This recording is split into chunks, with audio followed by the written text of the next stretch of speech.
Price lord. Good morning. ಕರ್ತನ ರಕ್ಷಕನಾಗಿರುವಂತಹ ಯೇಸು ಕ್ರಿಸ್ತನ ನಾಮದಲ್ಲಿ ಬೆಳಗಿನ ಶುಭೋದಯನ ಹೇಳ್ತೇನೆ. ಕರ್ತನ ಒಳ್ಳೆಯವರಾಗಿದ್ದಾರೆ. ಯೇಸುನೊಂದಿಗೆ ಪ್ರತಿದಿನವೂ ಇದು ನಿಮಗೆ ಆಶೀರ್ವಾದಕರವಾಗಿ ನಡೆಸಲ್ಪಡ್ತಾ ಇದೆ ಎಂಬುದಾಗಿ ನಾನು ನಂಬುತ್ತೇನೆ.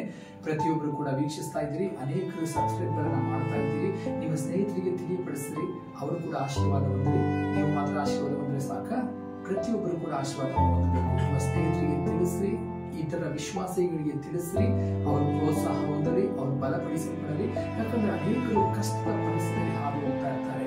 ಅನೇಕ ಸ್ಥಿತಿಗಳು ಹಾದು ಹೋಗಲಿಕ್ಕೆ ಆಗದೆ, ಆಲೋಚನೆಗಳು ಗೊತ್ತಿಲ್ಲದೆ ಅವರು ಸೋತವರಾಗಿ ಕಾಣಲ್ಪಟ್ಟಿರ್ತಾರೆ. ಅದರಿಂದ ಕರ್ತನ ಪ್ರಶ್ನೆ ನೀವಿದ್ದು ಅನೇಕರಿಗೆ ಇದನ್ನು ಪರಿಚಯಪಡಿಸಿ ಕರ್ತನನ್ನ ಆಶೀರ್ವದಿಸಿರಿ.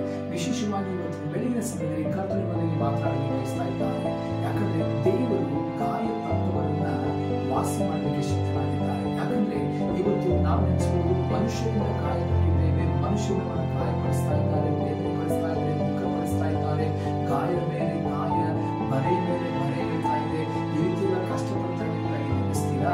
ಇದ್ರ ಜೊತೆಗೆ ಕರ್ತನು ಕೂಡ ನಮ್ಮನ್ನ ಗಾಯಪಡಿಸ್ತಾ ಇದ್ದಾರಲ್ಲ, ಏನ್ ಮಾಡೋದು ಅಂತ ಯೋಚನೆ ಮಾಡ್ತಾ ಇದ್ದೀರಾ? ನೀವು ನಮ್ಮ ಪ್ರಾರ್ಥನೆಗೆ ಉತ್ತರ ಕೊಡ್ತಾ ಇದ್ದಲ್ಲ ಎಂಬುದಾಗಿ ಚಿಂತಿಸ್ತಾ ಇದ್ದೀರಾ?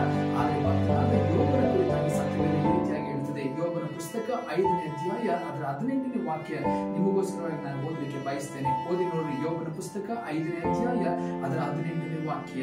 ಗಾಯ ಮಾಡುವವನು ಗಾಯ ಕಟ್ಟುವವನು ಆತನೇ, ಒಡೆಯುವ ಕೈಯೇ ವಾಸಿ ಮಾಡುವುದು. ಇನ್ನೊಂದು ಸಾರಿ ಓದ್ತೇನೆ. ಗಾಯ ಮಾಡುವವನು ಗಾಯ ಕಟ್ಟುವವನು ಆತನೇ, ಒಡೆಯುವ ಕೈಯೇ ವಾಸಿ ಮಾಡುತ್ತದೆ. ಹೌದು, ದೇವರ ವಾಕ್ಯ ಈ ರೀತಿಯಾಗಿ ಹೇಳ್ತಾ ಇದೆ. ಗಾಯ ಮಾಡುವವನು ಗಾಯ ಕಟ್ಟುವವನು ಆತನೇ ಆಗಿರುವುದರಿಂದ ಒಡೆದ ಕೈಯೇ ವಾಸಿ ಮಾಡುತ್ತದೆ.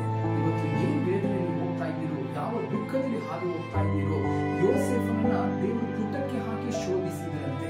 ಅವನು ಶೋಧನೆಗೆ ಬೀಳಲ್ಪಡುವಾಗ ಕಬ್ಬಿಣದ ಕಂಬಿಗಳ ಮಧ್ಯದಲ್ಲಿ ನಿಂತುಕೊಂಡು ಸೆರೆಮನೆಯಲ್ಲಿ ವಾಸ ಮಾಡಿದನು ಎಂಬುದಾಗಿ ವಾಕ್ಯ ಹೇಳ್ತದೆ. ಅವರ ದರ್ಶನಗಳೆಲ್ಲ ನಿಂತು ಹೋಯ್ತೇನೋ, ಕನಸುಗಳೆಲ್ಲ ಬಿದ್ದು ಹೋಯ್ತೇನೋ, ನಾನು ಯಾಕೆ ಈ ರೀತಿಯಾದ ಪರಿಸ್ಥಿತಿಗೆ ಬಂದೆ ಎಂಬುದಾಗಿ ಚಿಂತೆ ಮಾಡಿದಾಗಲೂ ಕೂಡ ಅವರಿಗೆ ಒಂದು ನಂಬಿಕೆ ಇತ್ತು.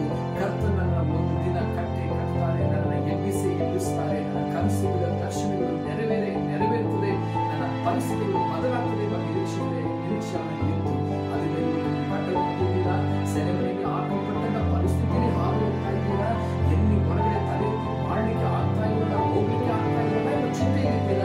ಕರ್ತನ ಹೇಳ್ತಾ ಇದ್ದಾರೆ, ನಾನು ನಿಮ್ಮನ್ನ ಕಟ್ಟುತ್ತೇನೆ, ಕಟ್ಟುವ ಗಾಯಪಡಿಸುವ ಕೈಗಳೇ ನಿಮ್ಮನ್ನ ಕಟ್ಟುತ್ತದೆ ಎಂಬುದಾಗಿ ದೇವರ ವಾಕ್ಯ ಹೇಳ್ತದ್ರಿಂದ ಗಾಯಪಡಿಸುವವನು ಗಾಯವನ್ನು ಕಟ್ಟುವವನು ಆತನೇ ಆಗಿರುವುದರಿಂದ ಆತನ ಕರೆಗಳನ್ನು ಒಪ್ಪಿಸಿಕೊಂಡು ಕರ್ತನಿಗೆ ಆಶ್ರಯಿಸಿ. ಬೆಳಗ್ಗೆ ಕಟ್ಟಲ್ಪಡ್ತಾ ಇದ್ದೀರಿ, ನಿಮ್ಮ ಗಾಯಗಳು ವಾಸಿ ಆಗ್ತಾ ಇದೆ, ನಿಮ್ಮ ತಲೆ ಎತ್ತಲ್ಪಡುತ್ತದೆ, ಕರ್ತನನ್ನ ನಡೆಸ್ತಾರೆ. God bless you. ಕರ್ತನನ್ನ ಆಶ್ರಯಿಸಿ.